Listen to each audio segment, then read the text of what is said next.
Welcome to the Fly Culture Podcast, bringing you interviews, reviews and fishing tips. Here's your host, Pete Tigus.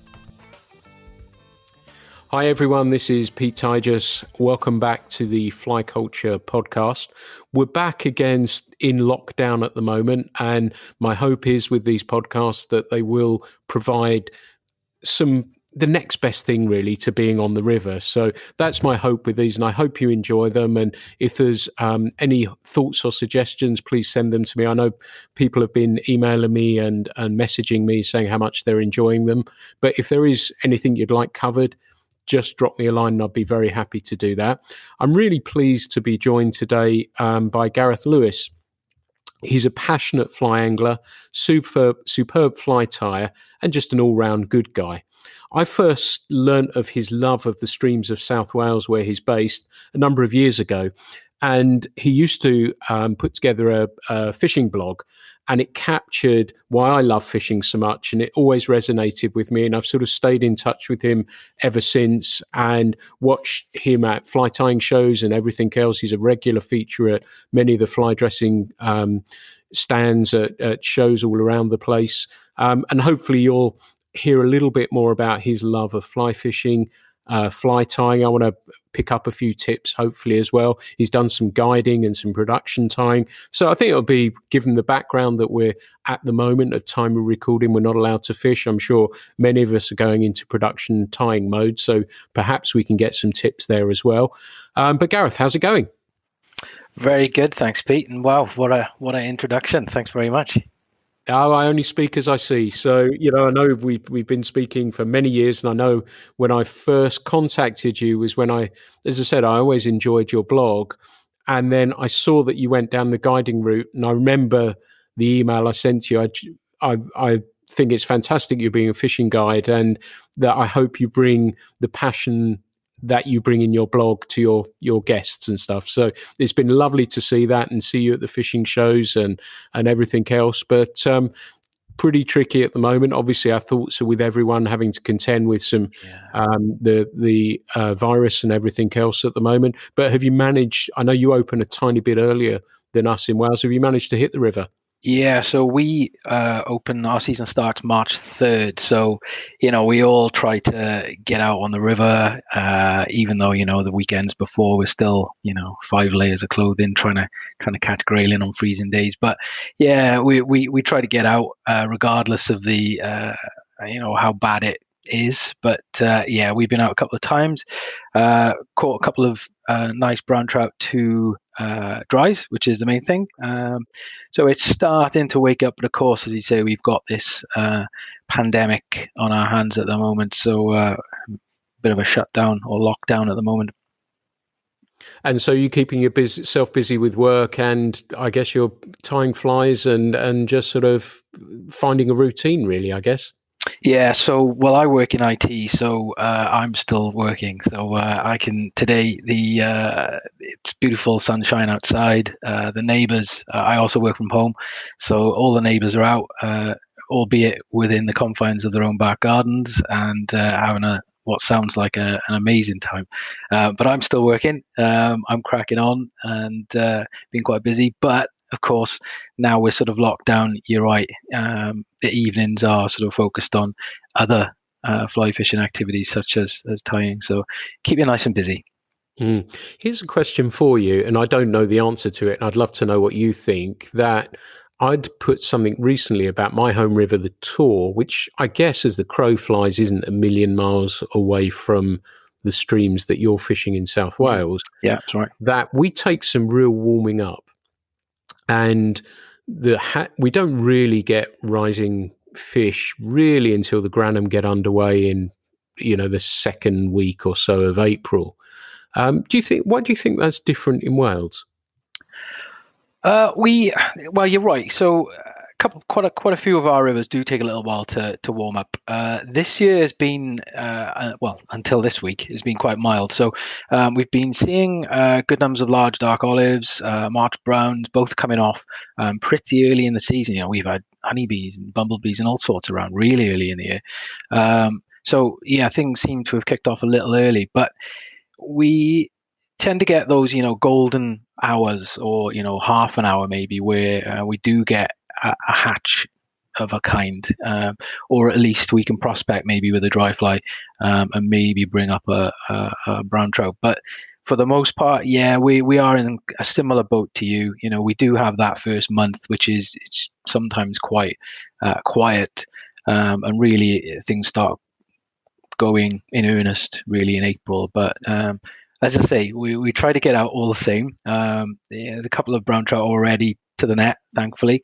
But yeah, in answer to your question, then I don't really know. We do tend to get high volumes of flies, certainly on the small streams and on the larger main stems. But yeah, I can't explain it. They just seem to want to feed quite early. Yeah, it's a funny one. If you think of the start of the season last year, it was warm, wasn't it? Back end of Feb. And I remember walking down the Tor where I do a lot of my fishing, and there were March browns everywhere. And I was thinking, oh, there's a chance we might see something.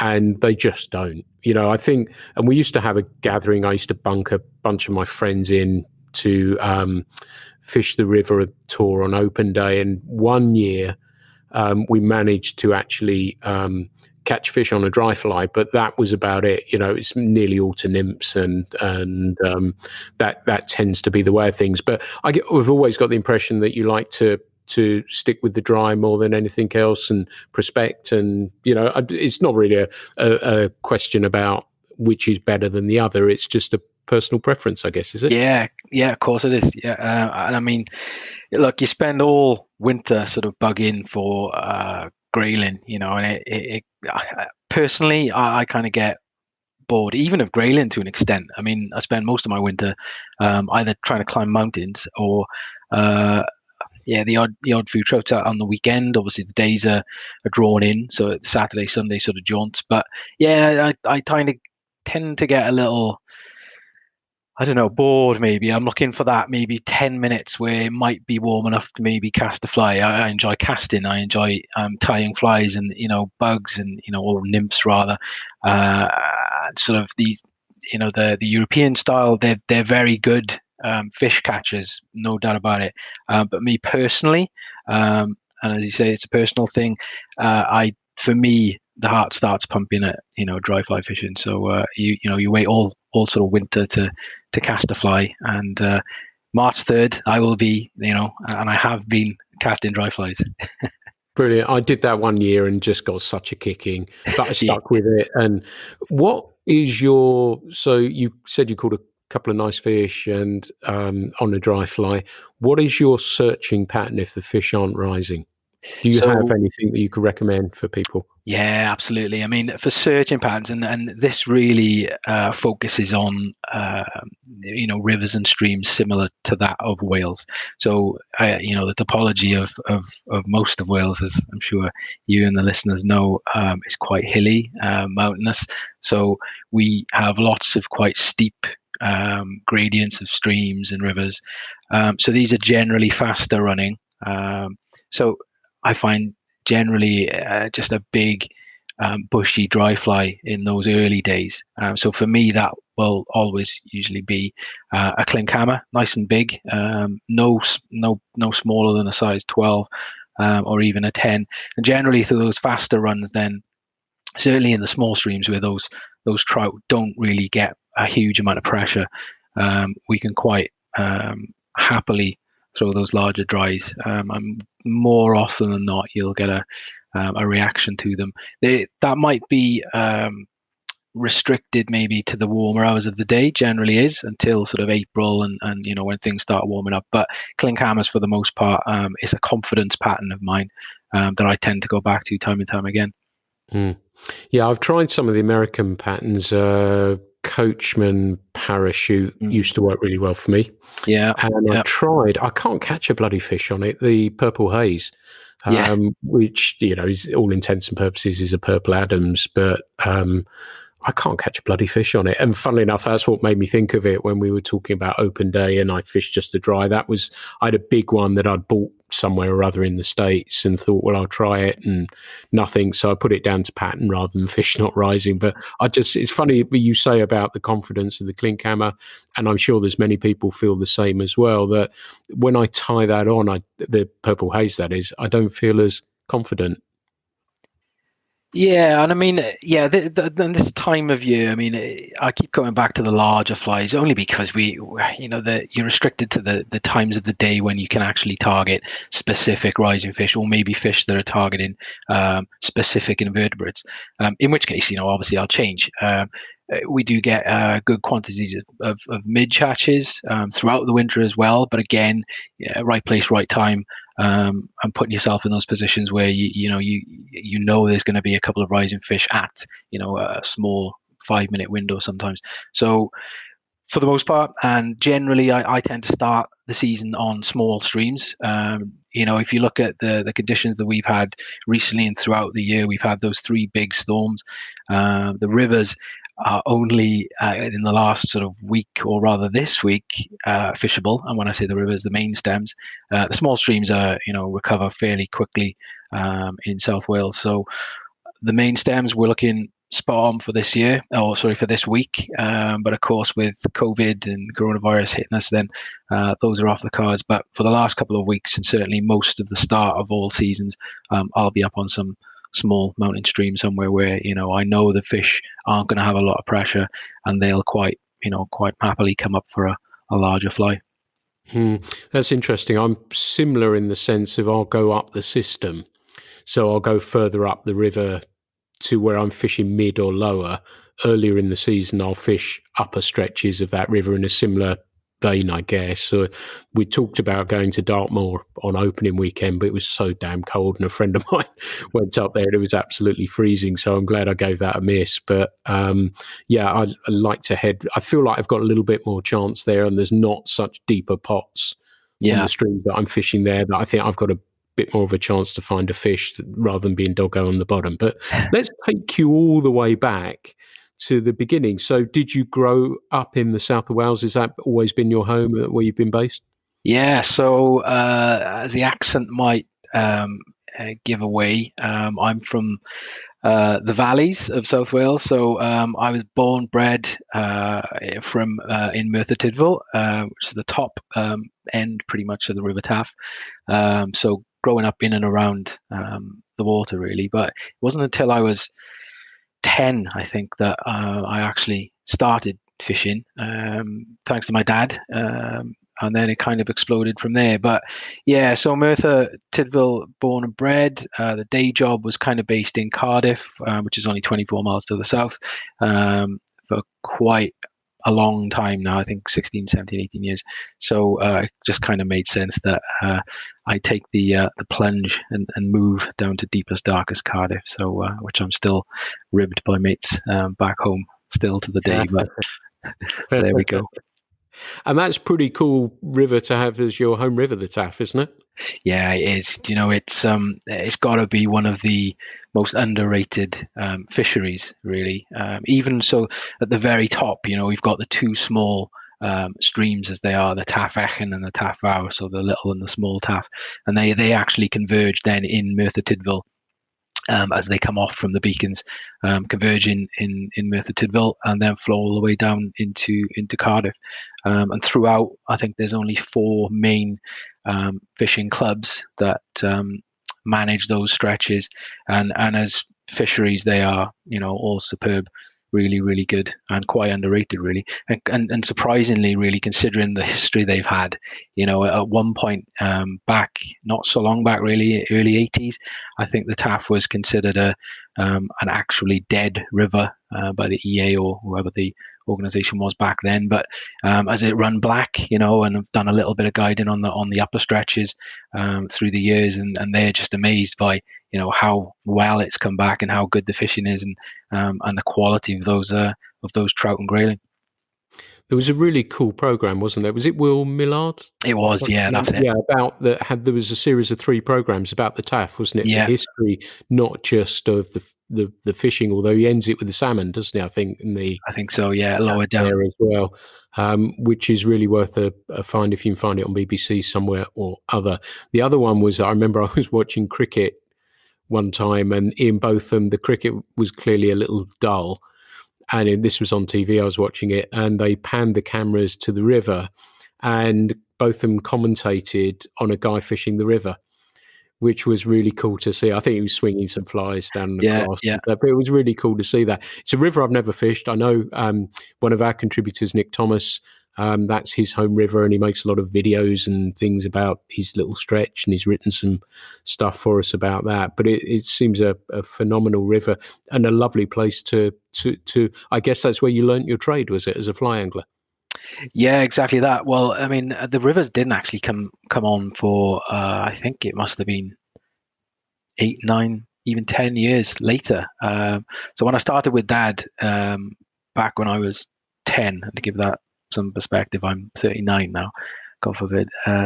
It was on sort of small still waters around the border area, really, Cheshire and whatnot, I think. And yeah, it was really good. It kind of changed my world, certainly, because it's one thing I've been obsessed since, ever since, really. And I think I kind of focused, really thinking back on small still waters, small reservoirs as well. Again, there's an abundance in and around South Wales, and that kind of took up a lot of my time. A couple of friends, again, kind of did it at the same time, but it was later on then, really. I mean, sort of girls and beer come along as do with most males into your sort of teenage years. So there was a bit of a hiatus there. But then it sort of came back with a vengeance as I got sort of dug the rods out and everything else when I was sort of 18, 19. And then really it was a case of, well, let's try the TAF. It's a 5-minute walk from home. And that's where things really kind of changed. And made things even more obsessive, if that was possible in the first place. Yeah. It's really interesting that route you took, and myself included, many people took that to still waters, to rivers with a natural progression, weren't they? And then probably further, if it bit deep enough, was possibly salmon or whatever it is, sea trout, as an offshoot of that. But it seems to me as though that may be a little bit different now, that some people go, and our fishing school, we only taught people on the river, and my argument was, we've got all these streams in Devon, shouldn't we be fishing those rather than going to a still water? Although they play a very, very important part, still water, so I'm not knocking them from that point of view, but our base was right on the river there, and we had a small pond that we'd teach people on. But it also was interesting for me every day to teach people on a river rather than, right, this is a roll cast, this is an overhead cast, there's your rainbow trout. And I know it's not as straightforward, as easy as that, but going on to the river, and I'm seeing, again with social media, and we may touch on that, we may not a little bit later, but do you think more people are going that quicker route to straight to rivers and wanting to catch wild fish?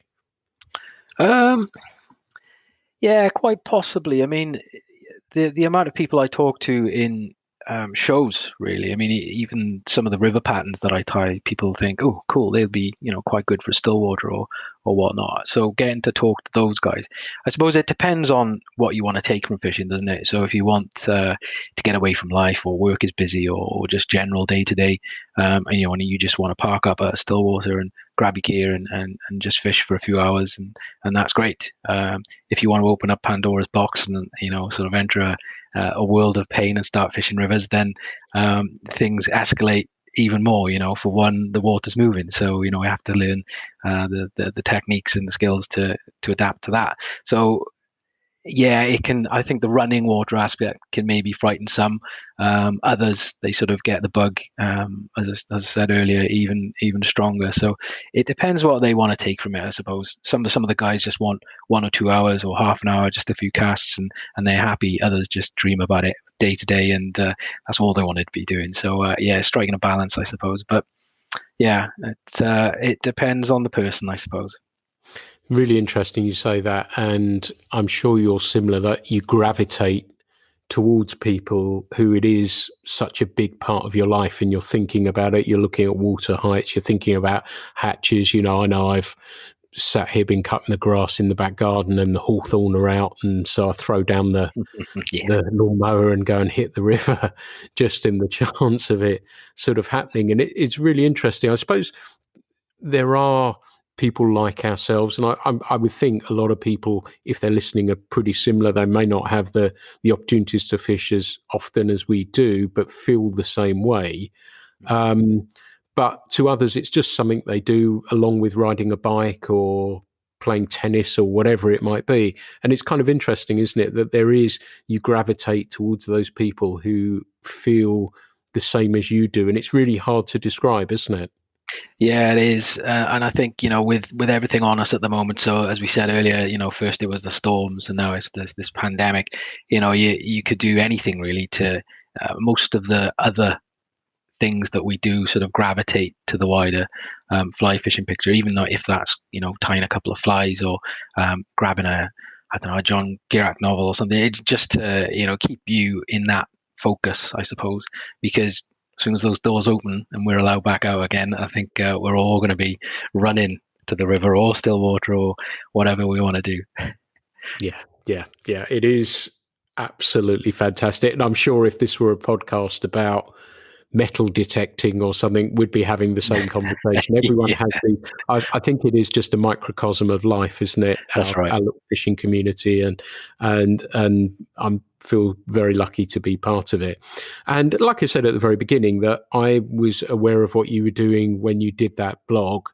And was that a natural progression? You wanted to share your love and passion of the fishing that you were actually doing? Well, yeah, it's a bit of a strange one how it started, I suppose, because I when I first sort of how should I say, so I'd fished since I was sort of 10, and when I was around, the blog was called Fly Fishing in South Wales. That just came out of my head after a couple of hours or whatever. But I did see a couple of other blogs around at the same time, and this was going back to 2006. So there was a chap up in Glasgow, Alistair Stewart, who still runs the urbanflyfisher.com blog, and I think he was actually the first blogger in the UK. There's absolutely loads and loads in the US. It seems to just be a norm in the USA, but not so much over here, or certainly not at the time. But there's a volume of good blogs out there now, and it was kind of the first community really. So you start writing a couple of articles. When you say articles, they were this is my day. I went fishing today and I caught a fish, and it's really just seeing those real experiences and images of someone's day, and you kind of think, do you know what, this guy is doing the same thing as me. So Ali, for example, fishes the Kelvin. It's a very urbanized post-industrial river, very much like the Taff, and you just get chatting. And then a couple of years later, a friend and I did a week in Scotland from Glasgow up, and we met up, we fished the Clyde. It was really nice, so it's that sort of community it brings on. So back then, your Twitters, your Instagrams, Facebooks, those things didn't really exist. So the e-communities, I suppose we'll call them, that we have today, which we take for granted, that you can just throw up a picture of a fly on Facebook, and then all of a sudden somebody else is replying, and all these likes and things.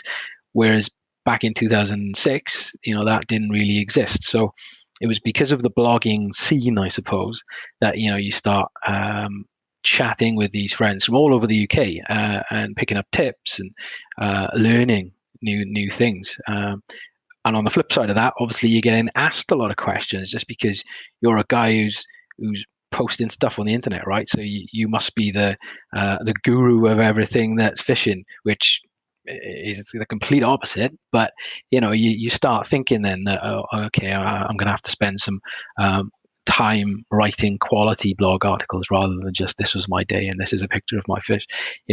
Those things kind of get boring, so you have to think about how you can make your posts a bit more exciting, so it does become a story as opposed to this is just a regurgitation of words around my day. In those early days, and I know the bass fishing community are very on top of this, or quick to point these things out. In those early days, were you getting people saying you shouldn't be naming rivers and streams, or was that happening then, or does it still happen? I just wondered. Yeah, I suppose back then it wasn't really an issue because that information on the internet, I suppose, was not as prevalent as it is today. So, you can just stick in the words, river ask, for example, and there'll be 1,000,001 people who can tell you how to fish it in their own ways. So there's 1,000,001 opinions straight away. Whereas back then, you'd only find your information really, I suppose, through blogs, because a lot of fishing clubs were run by the older generation, so they weren't tech savvy enough to get websites up and whatnot, so that information wasn't really that widely available, and you're only talking sort of 15 years ago. So I think back then it was a new world, really. People were naming rivers, but of course we weren't giving information around exact areas, so it wasn't so much of an issue. But now it takes one person to recognize a picture that they've seen on the internet quite a few times, and all of a sudden, that spot will get a huge amount of pressure. So it's gone from we've learned, I suppose, along the way, and we've adapted this, and it's evolved. That I think the understanding now is you don't really post exact locations of fishing spots. Yeah, it's interesting, isn't it? Because we've had this. There's almost a season, really, isn't there? Of the Usk is known as an early season river that can produce and rising fish, and then it may be up to Scotland, and then it may be another stream somewhere else, and then somewhere else is waking up, and then and it's been, I suppose, like you say, when you were doing that, the community was smaller, or the reach was smaller. Now it's so easy, isn't it? And I'm sure you're the same, that I put a picture of a fish up and somebody says, "Where's that?" And I'm always very, very polite, but I won't say. I said, "Look, I'd rather not say." I usually put, "There's this little stream I know," and then just sort of kind of leave it at that, and people get that, and so it's fine. But I guess that's where it's changed a bit, hasn't it? With the ability to reach a larger group of people more quickly and easily. Yeah, exactly that. And as you said, people will ask. If you catch a nice fish, people will ask. But I think the ones who get it, shall we say, won't. We'll just leave it at that. Yeah. Coming back a little bit, I wanted to talk to you about influences and how you learnt to cast and stuff like that. But while we're talking about more modern things, have you found as an instructor that now that we have resources like YouTube and bits and pieces like that, that the quality of people who have never picked up a fly rod yet have watched some YouTube videos, the standard of somebody saying, "Well, I've never picked up a fly rod," and you think, right, okay, they're going to wrist bend, this is going to happen, that's going to happen. But then they say, "I've watched YouTube videos." They've been a great help. And I don't know if you've noticed that sort of thing as well. Yeah, absolutely. Absolutely. So I think the biggest challenge I think fly fishing had back in the day, and certainly it was always seen as the biggest challenge to bring in a lot of newcomers and youngsters into the world of fly fishing, was fly casting. I remember when I was a kid, and my dad taught me to the best of his knowledge and what his dad had taught him. So wrist break was sort of technically known of then. It might have been called something else, but that good, clear, concise information is quite readily available, as you say, on YouTube, and the most important factor, unlike reading a book, is of course you can see what it's supposed to look like when these guys are making casts. Now, they might not be qualified instructors themselves, but they understand how the rod should work, and how the fly line can turn over, and all these different types of casts that they can do in different situations. So yeah, you're absolutely right, YouTube. And I've used these with my own clients that have maybe had a day with me. At the end, I like to give away some information that they can work on, so that the next time they go fishing, they can make things a little easier for themselves. So I've used quite a few links from YouTube in the past that okay, I know I'll follow this up with an email to say, okay, really good day today. Hope you enjoyed it, obviously. And we discussed these specific points, and I'll back those up with a couple of videos on YouTube that they can use. And generally, they've been well received. But you're right, yeah, YouTube and the quality of information is quite readily available, because at the start it was, it had the potential to be quite risky in that bad information would get out there. But more so than not, that information is fantastic. Cool. And it sounds as though the second part of my question was about influences, and it sounds as though your father's played a very big part in your fly fishing career. Yeah, of course he has. Yeah, I mean, Dad doesn't fish so much anymore. He kind of levitated between fishing and golf. As and when one would get boring, he'd flip over to the other, and vice versa.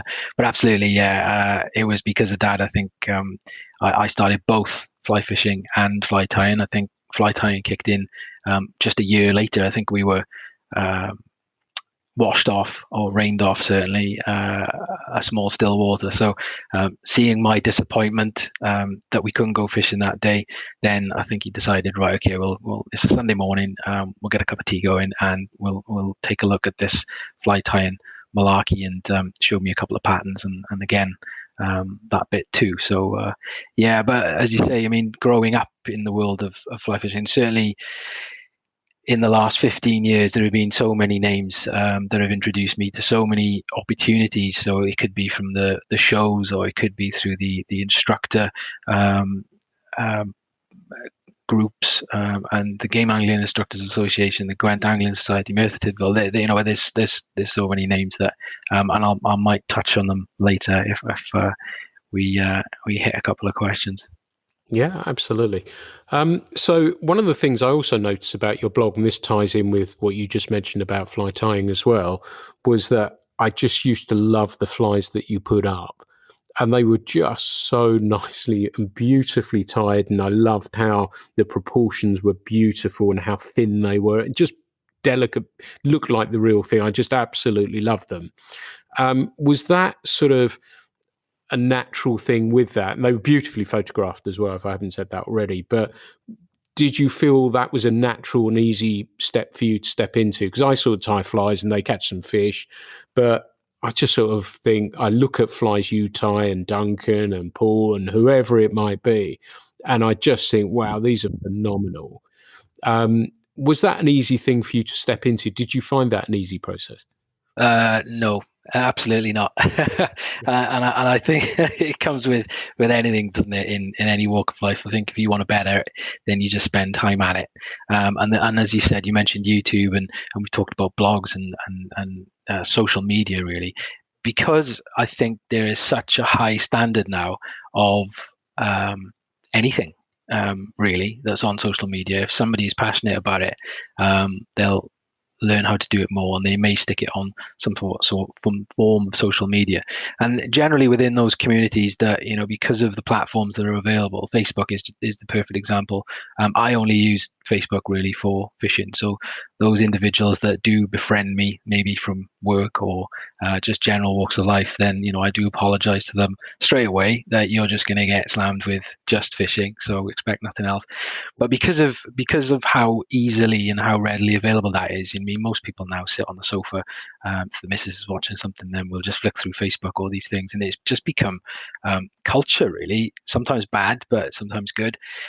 And you can see these flies that people tie, and you just think, oh, well, the last thing I tied was quite shabby in comparison. So it just makes you up the game, like anything, I suppose. If you make anything sort of publicly visible, you just want to have a bit of pride in it and make it look as best it can, because no one likes being ripped to shreds if it looks terrible. Not that happens very often, but we're all fair game on these platforms. So you started tying commercially. Was that before the guiding or after the guiding? And how would you describe tying commercially? And were you doing big numbers? Was it, how do you get on with that? So a lot of small. It's seasonal, like sort of any consumer based thing, I suppose, where start of the season there'd be an uplift in orders just because people just want to restock fly boxes. Usually, as the grayling winter season comes on, you start seeing an influx of orders again, because the dry flies are starting to be packed away, as people sort of think more towards nymphs and the tungsten laden deeper flies. So it can be seasonal. It kind of got very, very busy. It sort of did go hand in hand with the guide inside. So of course you've got to restock your own fly boxes for your own fishing. Next, you've got to restock your guiding fly boxes for your clients. And of course, it's nice to give them the patterns that they fished throughout the day if they're brand new to it as well, which is a nicety. But of course, with the fly orders coming in as well, it got really busy. It was good because if anybody wants to try sort of production or commercial fly tying, it will teach you a lot about yourself and about fly tying in general. You do sort of your quality certainly gets pushed up, or you go insane doing it. But it does teach you a lot. Proportions, all the things that we learn about in the first few chapters of how to fly tying books, they become sort of second nature, really. But it teaches you more about yourself, absolutely. If a fly order comes in, you've got to get that done and out. Don't leave it last, because all of a sudden you'll have sort of 5 or 10 orders all backing up, and some of those orders can be quite large. Certainly when you get an order of 120 size 12 clink hammers, then it can be a bit soul destroying, but you just got to get them done. You need to make people happy. That sounds, well, my worst nightmare, I have to say, having to tie 120 clink hammers. I'm sort of a bit sort of natural selection that my flies distort and change. And I thought, that might be quite good. That might be quite interesting. So doing 6 or 12 exactly the same is a challenge for me. 120 is a real special talent to be able to do something like that. So big respect for that. But if our listeners were still on lockdown and they're saying, right, I'm going to tie a dozen clink hammers, is there a method for doing it? Is there a way that you would do that? Would you lay everything out? Would you get everything ready? How does that work if you're going to tie? Let's imagine you're 120, but for our listener, let's say they're going to do 12. Is there a way to get that under control and so that, as you say, the proportions and everything actually looks right? Yeah, and everybody likes a nice, clean, well laid out fly box, right? So some don't rather, but for the most part I think we do. So we like to see well proportioned mirror images of a pattern. If we're going to tie a specific pattern, then it'd be nice to say, okay, they're going to look the same each time I tie them. So for me, whether I generally tie up 3 or 4 for a session. If I'm going out on a weekend, then if things are looking a bit slim in my fly box, then I'll tie up 3 or 4. We always say one for a friend, one for the tree, and one for the fish. No way. So I'll just get the materials that I solely need. I'll just lay those out on the fly tying desk, and then I won't sort of tie a specific section and take that out and then put the next one in and tie.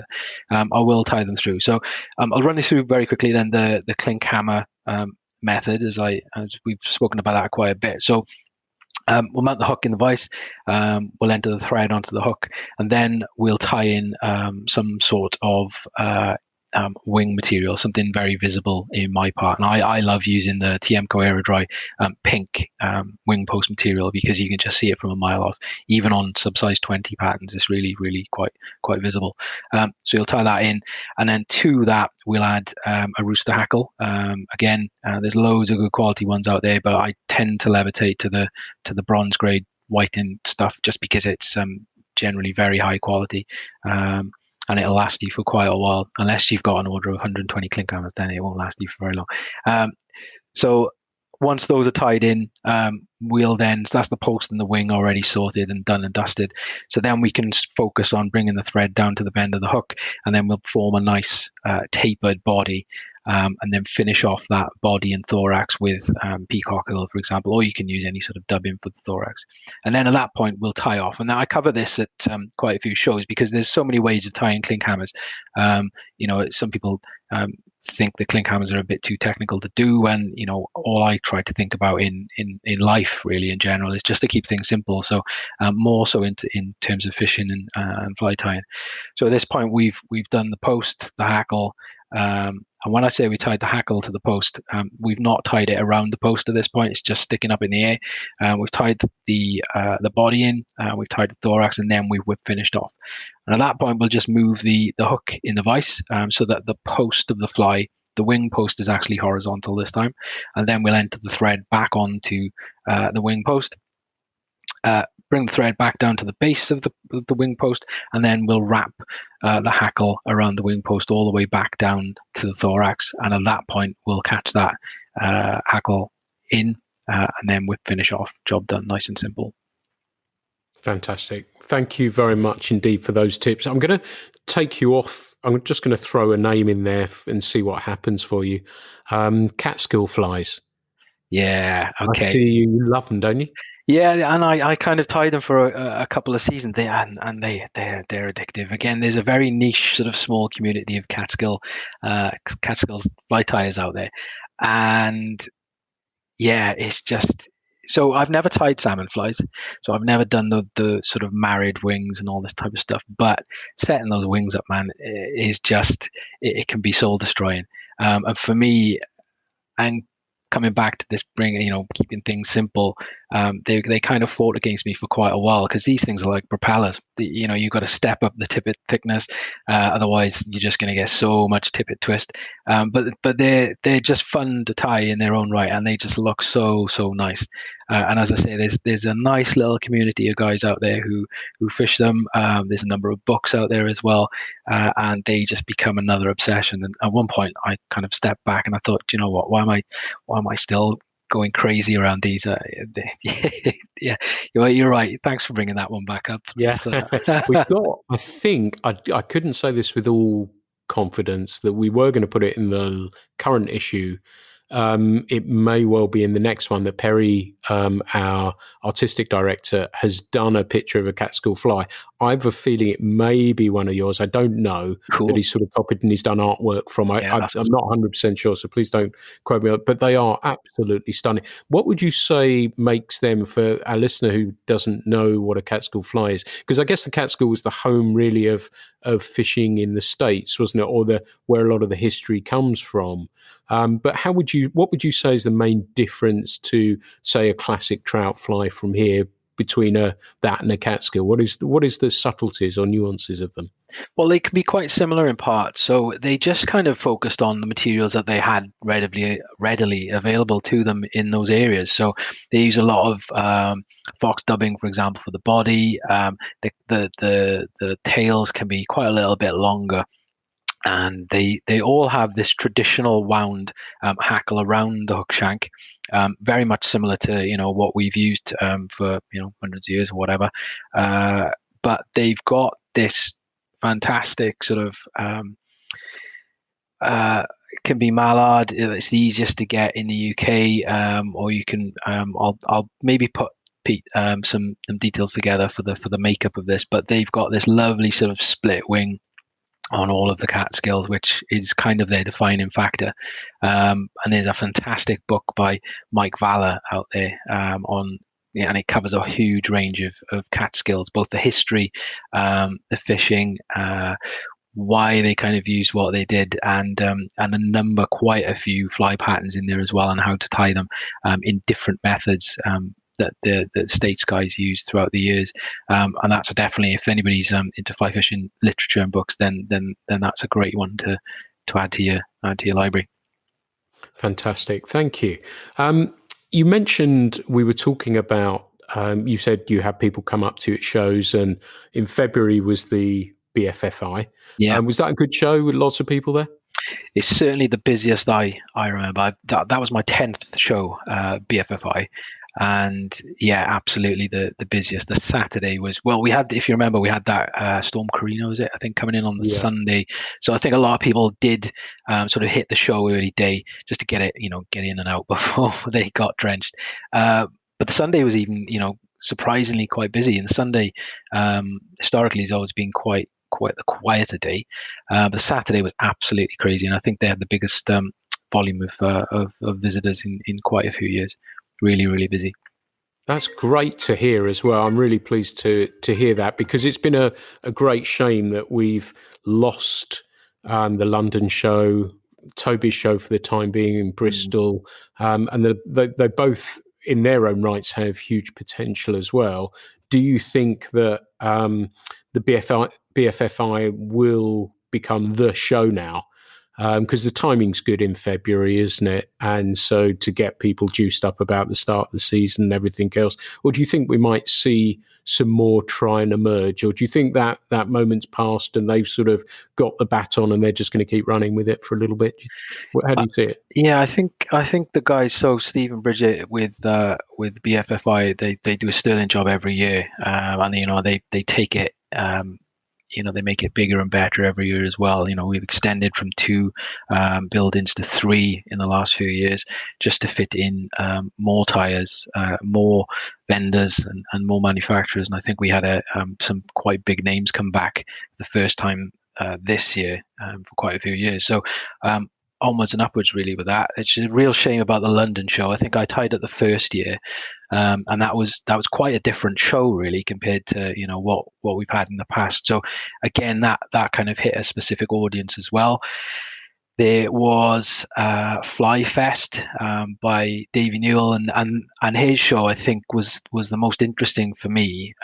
It kind of shouted or mirrored some of the American style fly fishing film tours as well, and it married nicely into the fly tying show as well. And I think that was really quite different. And I think to the younger generations as well, who sort of spend a lot of time, as we talked about earlier, on social media or YouTube, or looking at all these films that are made throughout these film fishing tours. Were fantastic, and I think it was set up in this big center with a huge sort of cinema, surround sound screen, and all this type of nice stuff. But that was really, really cool. But yeah, I think word on the street is there may be something coming back there, but I know no more than that. But certainly in terms of who the biggest show is, I think British Fly Fair still do a fantastic job year on year, and as we saw this year, that footfall was huge. I don't think I took a break until 4 p.m. just because I talked all day and tied a couple of flies, literally just a couple of flies, because I did more talking than tying because of that.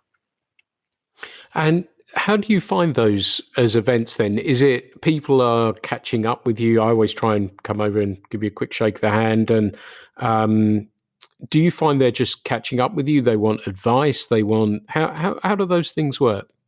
It's gotten a bit different, as I said. So that this year was my 10th. So the first couple of years you're just sort of concentrating on cranking out some flies, okay, and yeah, if you get a couple of guys come around you and maybe ask you how to do something, then you landed, you feel over the moon.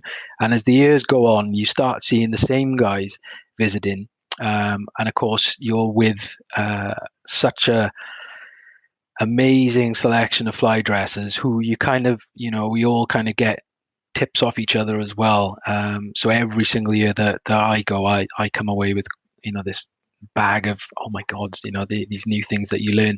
How haven't I been doing this? Or why didn't I realize this makes this fly a lot easier to tie?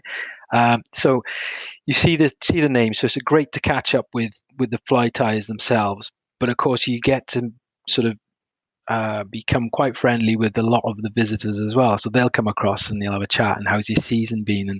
And there's a couple of chaps from this year that kind of summed it up for me. There was a chap from, I think he's a Dutch guy, who we had a brilliant chat over. We didn't talk about flies. It's a fly tying show, but we didn't talk about flies. We just talked about small stream fishing and what he loved. And he just bought this cane rod and he sort of paired it up with a silk line and all this type of stuff, because he was all about this is some special fishing and he wants to enjoy it in his way, and that was hit for him. And there was another chap from France who we've sort of got chatting only at the shows. We don't really talk outside of the shows. But again, it was okay. What's happened in your year? How's your fishing been? Again, not talking about flies at all. So it's those guys really that keep coming back year on year, and we can just have a lovely, nice chat to fishing. And those guys kind of get me and the type of fishing I do. So yeah, we'll talk for an hour, and then of course somebody else wants to ask a question and just nudge them out of the way. So. Yeah, they changed quite a bit over the years, but I think for me now, we're still tie flies. This year I did a couple of presentations on hackling techniques, so that was different as well, which is really quite cool. But then for the most part, the guys that come around, they'll talk flies for a bit, and then the interest really peaks in when you start talking about fishing. Brilliant. You, well, we touched on it. And so we've gone from the fly tying. Let's take it back to the guiding then. So that started for you as well. And I think that's where we first talked. And how did that come about? Was that, again, a natural progression to go down that route? And of course, you got yourself qualified as well. And did you enjoy it, or are you enjoying it? And what have you learned from it? Did you learn from it as well? Oh, so much. So yeah, just to take it back then. So really kind of came from the blog, because as we said, you want to kind of, you need some backing, I suppose. If you're going to make some sort of informative article about a fishing technique, you kind of need to back it up, not just in, well, this works for me, so it doesn't make it right, So I got chatting with now a good friend of mine, Mark Roberts, who at the time was on the management committee with the Game Angling Instructors Association, and he was the treasurer, and still is, of the Gwent Angling Society on the River Usk. So I was in discussions with the club to join, and of course he was, oh well, you're Gareth Lewis, you write these nice blogs, that's cool, how do you fancy coming along to one of our instructor open days? Now Mark has got, and I'm quite happy to tell him this, and he knows this. He's got a very persuasive personality, and he's talked me into a lot more favors and everything else over the years. So all of a sudden, I found myself in a position where I was signed up as an associate instructor, and with Gaia, that just means that you're going through your training. So for that year, I did very little fishing, because I was just concentrating on the syllabus and what the casts were and all the mechanics and information behind it. So really, in answer to your question, Fee, I don't know how I got into it, but I know Mr. Mark Roberts was to blame. Okay, so that was back in 2009, I think, and then the next year I qualified with a few other instructors who now are really good mates. So big thanks to Mark for that. And also there's another chap, Alan Rees, who between the both of them sort of mentored me through that year and the syllabus and how to do it all, I suppose. How to get to a level where we understand we don't know it all. But yeah, and then from that, the natural progression was just, okay, well, I've become this instructor now. What do I do next? So, you start helping already established guys and instructors out, and, this is Mr. Client, and, how can we make sure that they have a nice day?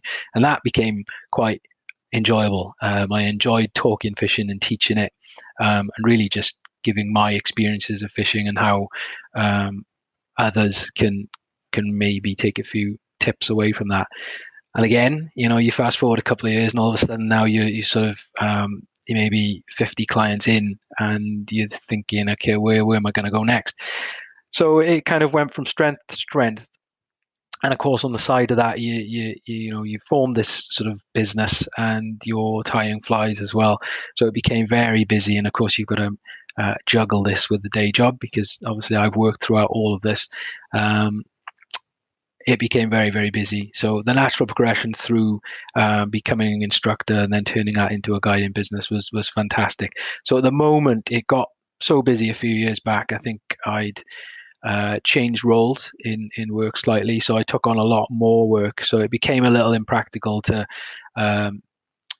continue the guiding side of the business. So I pulled back from that, and I've had a nice couple of years off now where I'm catching quite a few nice fish. But no, it'll come to a point, I think, in the next year or so where I'm in a position now where things have stabilized quite nicely. So in the next couple of years, we'll be revisiting things and hopefully taking that back on. Great news. That would be great to hear, and it's good to have people like yourself in fishing, helping people on their way and guiding them on the rivers and stuff like that.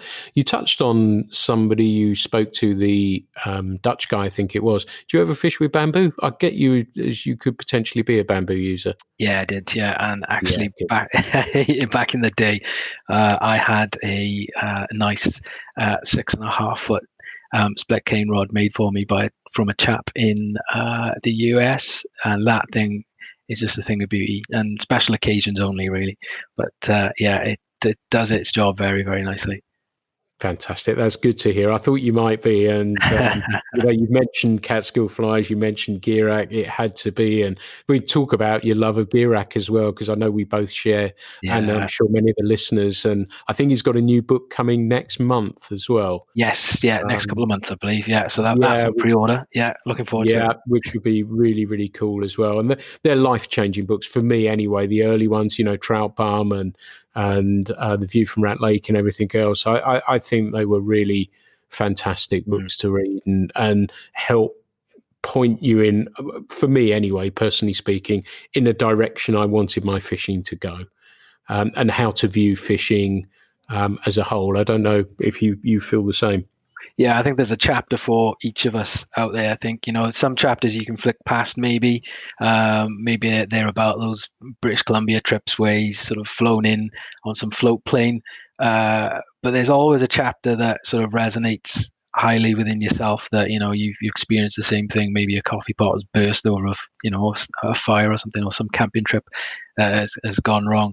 But, he just, as you know, Pete, these stories are just down and dirty, real life stories. There's no how-tos. I think he'd hate writing anything such as a how-to, but they're fantastic. Love them. And for most of us, I think we've all become slight John Gearak sort of collectors, haven't we? So they're fantastic books. Really good. Yeah. And one of the things I want to mention again, knowing your social media and stuff like that, we both have a fondness of black Labradors. Mine comes fishing with me all the time, and he just does nothing but bring me joy. And he may have cost me a few trout, but do you know what? To have him along is worth it. And the other day, he'll just step down. I'm swinging for salmon mainly at the moment because we have the water, and I don't feel it's right to target trout just at the moment because they're not rising really. But he'll step down the pool with me and stay with me. When I get to the end of the run, I wind the reel in, and he's, what's happening? And he gets the turn. I say, come in fishing. And is it similar for you? Do you take your dog fishing? Do you know, I don't know. So Bryn has, he's got a very Welsh name, Bryn.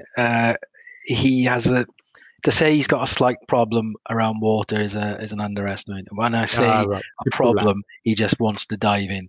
So he'd probably be the worst fishing companion known to man, because he just wants to just swim constantly. I think he's half otter really, but there we go. So no, he doesn't go fishing with me because I think he'd be swimming in circles around me. Do you think you'd like to have had him along, or do you think there's any potential for that? How old is he? He's 4 now. He's actually what's the phrase? He's actually a withdrawn guide dog for the blind. So Amy, my partner, is a guide dog instructor. So he didn't make the cut because he's got poorly elbows or elbow dysplasia. So it wasn't through lack of trying. He just gets these with the potential for bad elbows. So no, he was withdrawn, and he's still an ambassador dog. Keeps his paw in now and again, does a bit of work for all the good things that they do. But yeah, so he's with us, and he's certainly got the potential with it. So he could be trained to sit in the bank, but you just look at him and he just wants to dive in. And I'm a big softie, so generally let him. Yeah, no, we're super lucky with him from an early age. He we sort of trained him not to go in, and he will, if I hook a fish, he'll go in. I bet. Which is interesting, but I don't mind. I just he loves it like I do. And when I go along with my wife Emma as well and we fish, it's just awesome. I just love him being around. And he's very much part of that as well. Where we can take him, obviously there's lots of places I can't, but there's a particular place that I can take him, and it's really fantastic to have him along. Oh, great. So let's get a bit geeky. Let's talk about tackle. What are you fishing the rivers with at the moment? What would you fish a small stream with, and a standard size river, and perhaps a bigger one like the Usk or the Wye? What are you fishing with at the moment? So this time of year, I don't tend to worry too much about a specific gear, because we haven't really got the foliage for worrying about too long a rod or whatever. So this time of year, and certainly for the first month, I just use a 9-foot 4-weight for both Usk and small streams.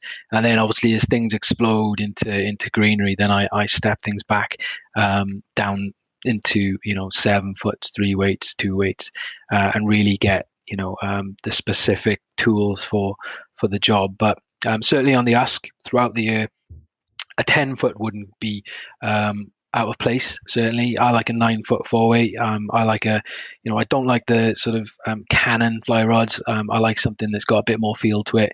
And on the Usk, I'll be fishing lighter tippets with smaller flies quite often. So I want something that can absorb any shock and takes and play a fish nicely. And on the smaller streams, then I'll step that down to 7-foot 2s and 3 weights. It's just an enjoyable, nice rod really for that sort of water. Really interesting. I don't know if you've heard, when I spoke to Paul Proctor and Nick actually as well about tackle, and I think there is a trend towards slightly more forgiving action rods, and also from playing a fish and the sort of stuff you're going to encounter on the Usk as well. I think those rods are better for playing those fish as well as casting, more enjoyable to cast as well, and you're not going to pop them so easily as well. Yeah, absolutely. I mean, as you know as well, Pete, you might get quite a few clients who buy the latest and greatest rod, and it might not be, these fast action rods then that, and it might not be the best fit for them, because, it'll show up every single error that they make, which on the flip side could be good and could, force you to improve and to remove those errors. But if you don't know they are errors, then how do you do to remove them? So certainly a more mid-action, softer tip rod will hide some of those issues, and certainly be more forgiving and allow you to just have a more enjoyable day fishing. And do you have a favourite rod at the moment that you're fishing with? Oh, I do. Yeah. So buy one for the new season? Yeah. So I thought I saw it. That's where I'm going with this. Yeah. So it's just a fantastic rod. So the Sage Trout LL, it's just an awesome rod. The thing is so light, and is quite powerful when it wants to be. So yeah, new for the season. It was a new sort of toy, and it's just, as I say, it's I've used it on the small streams and the larger rivers, and thankfully christened it with a couple of fish. So and it is just a work of art. Really, really good rod.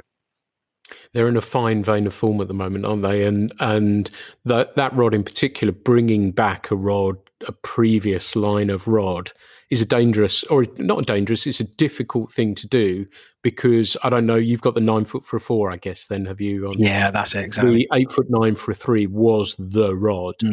And the second hand market for the original ones was rampant. People were always after those ones. I used to have, funnily enough, a 9-foot for a 4. And when they announced it, it was a really interesting one to see what it would be like. And I got the 8-foot 9 for a 3 in the new one. And like you say, I'm super pleased with how they've done that. I sort of kind of know Peter Knox a little bit, who's involved with that as well. And they've called that spot on, actually. I've been really pleased. And as you say, for a river rod, it's just, they've done everything they needed to do with that. Yeah. What line are you throwing on the tactical one or technical The one? technical trout, really, Yeah, really great. good. It works Yeah, perfectly, doesn't it?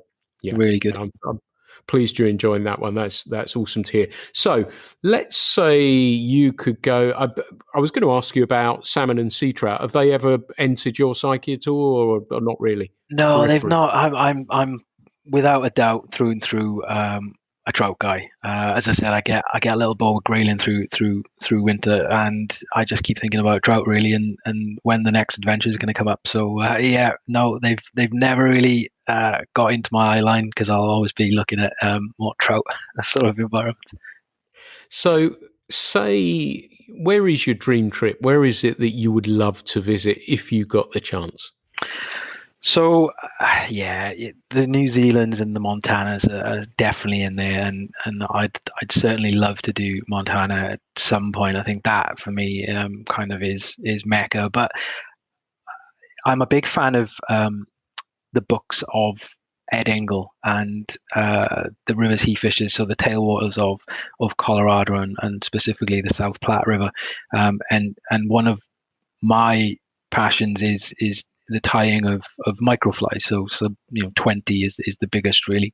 24s and 26 is the staple, and his books really grabbed me. So to use those on his rivers would be magic, and I think so. That'll always be number one on my list. I think it will be for quite some time.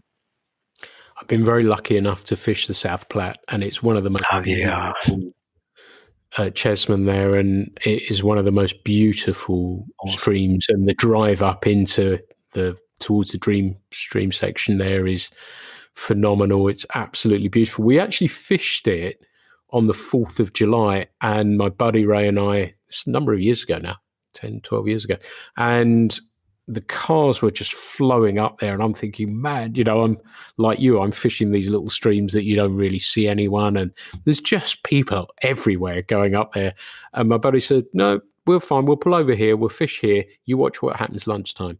And lunchtime, everyone headed back down the canyon, Yeah, because they have a barbecue and family things and stuff like that. We had the dreams section to ourselves. amazing. And it was just phenomenal. But it's a wonderful, wonderful stream, and as many of them, as you say, Montana and Colorado. What about the driftless? Have you ever given that some thought? I've not. In Wisconsin? No, I've not. I think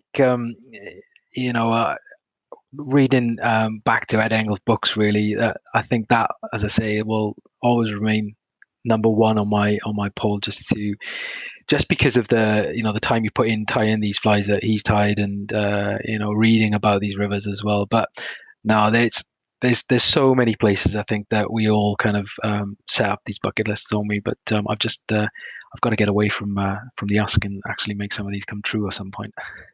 But that's a pretty hard thing to do, isn't it? It's a great stream, the Usk, isn't it? And all those streams that you have around there as well. And it is loving what you have in your backyard sometimes I'm finding as I get older, is almost enough. I want to travel, don't get me wrong, but having those streams, my little stream down here is pretty close to all I'll need, I think. But, if you said to me, hey, I'm going to go and fish the South Platte or the St. Vrain or wherever it is, I'd drop in a heartbeat sort of thing. But having what we have and where we both live, really, we're extremely lucky, aren't we? Yeah, and you put the time in watching maybe a fish day after day or week after week. Maybe conditions aren't quite right, so you'll go back the next day. She's still there, and she is, but conditions maybe still aren't quite right. So you put that time in. All of a sudden, 3 weeks, 4 weeks have gone by, and you're still there. You've not ventured to any other rivers because you want to target that fish and put the work in. And sometimes it pays off, sometimes it doesn't. You may waste the month, but hey, it was still enjoyable. But when it does pay off, you think, I wouldn't want to be anywhere else. I put the time in, and that was just magic. Yeah. So do you have any plans for this year? What is it once hopefully everything gets sorted out and everyone's well and the river's open again? What is your plan? What are you hoping to do this year? Do you have any targets or goals or anything that you're hoping to achieve? So I kind of focused a lot on some rivers last year. And I have to be quite secretive about this because I had a very nice fish last year, and so as I said, the 3-4 weeks targeting that fish was on, say, we'll call it River A. So we're going to be venturing a little bit further afield this year. I'm on a committee of a number of clubs, so I'm quite passionate about on those clubs, and one of them up on the Usk, I'm going to be focusing on quite a lot this year. I kind of feel like I've been away from it for quite a bit of time. So certainly after the storms, it'll be nice to see how the rivers have changed as well. Now we're back into sort of normal levels. It'll just be nice to see how the rivers have changed. Now I know they have quite substantially in areas, so it'll be like fishing new rivers in certain sections. So it's the silver lining of these storms really will be quite interesting and quite new adventures really. So yeah, the Usk has always been a firm favourite, so I'm looking forward to discovering how it's changed throughout the year. Great. Let's ask you just very quickly about when you fish. Do you enjoy fishing on your own? Do you fish with friends? If you fish with friends, do you share a rod? How do you prefer to fish? So I do tend to fish with friends quite often, and certainly it turns a fishing trip more into catching up with friends, and you do put the fishing in, and you might spend half an hour or even an hour just watching for fish, and just making the world right, as we say. So yeah, I do enjoy that. I will fish on my own as well. I don't have any issues with that really. It's a different day because you're on your own. Whereas you can have a chat and sit down and watch a pool and actually have that camaraderie, that kind of goes out the window, and it is a bit more lonesome. But one of the reasons we go fishing is to chill out, right? So that's not so much of an issue. But then you mentioned about sharing a rod as well. So again, on some smaller streams that maybe we can't really walk the bank because we're in a sort of a deep valley. So on one stream in particular that I'm thinking of, once you're in at the start point, you can't get out for a mile and a half, and you can't really walk the bank for that either. So you are forced to share a rod, which is quite a nice way of fishing. And there's only a few people that I've done that with, and they've all passed the test. I imagine some people, if you don't get on, you wouldn't want to be in that fishing situation. But the guys that I do fish with in those situations is a very, very nice way of fishing. You're dead right about that, and choosing the right sort of people. And, I've had situations where I thought it would work and they eventually hand me the rod. And I say, God, I was about to bill you for this. It felt like a guiding day. And it's interesting. That was the default setting for me, that Right. I think part of it being a guide, that I was just used to being on the river with somebody next to me. And so we would share a rod and that would be kind of cool. But since I'm not guiding now, it's been really, really interesting that I'm being a little bit more selfish and spending days fishing on my own and enjoying it, or with the dog as well, but enjoying that even more to a degree, I suppose, just giving myself a bit of a chance to go fish on my own and enjoy the experience on its own. But for me, I think enjoying fishing with friends is pretty cool, isn't it? Yeah, that's it. And like I say, they are different days, right? So if you want to go out and catch up with mates and hopefully catch a couple of fish apiece, and that you've got that story then to chat about, and of course there's the usual banter that comes along and all sorts. But and if you want a quieter day just to get away from it all, unwind, whatever, then it's different days, and each one is good in its own right. Yeah, that's all good, isn't it? I think that's a really nice place to tie things up. We've spoken for well over an hour now, Wow. and it's been really cool listening to you speak so eloquently about so many different subjects. And I hope if you do decide to go back to guiding, that's good for fishing. But if you don't, it doesn't matter. So I think, people like yourself, it is really key to have good guys like yourself in fly fishing. And I'm really pleased that we have you in whatever form it may be. So thank you so much for spending the time and chatting to me. I've really, really enjoyed it. I hope we get to cast a line together at some stage. You're always welcome down here, or I may come bother you up there at some stage. Anytime, Pete. And thank you for having me. It's been a real blast. Thank you so much. Well, everyone, I hope you've enjoyed this podcast as much as me. I don't know if we're still going to be in lockdown when this goes out, but if it is, please stay safe, look after and care for each other. I hope out of this that we do move from being a me society to a we society. But if you haven't heard from a friend from a little while, give them a call, make sure they're okay, even if it's just to chat fishing. But I hope in the interim, this will keep you going, and hopefully that we'll be able to hit the rivers sometime soon. The Fly Culture podcast is brought to you in association with Fly Culture, a quarterly print magazine. For more information, please visit flyculturemag.com. You can also find Fly Culture on Instagram, Facebook and Twitter.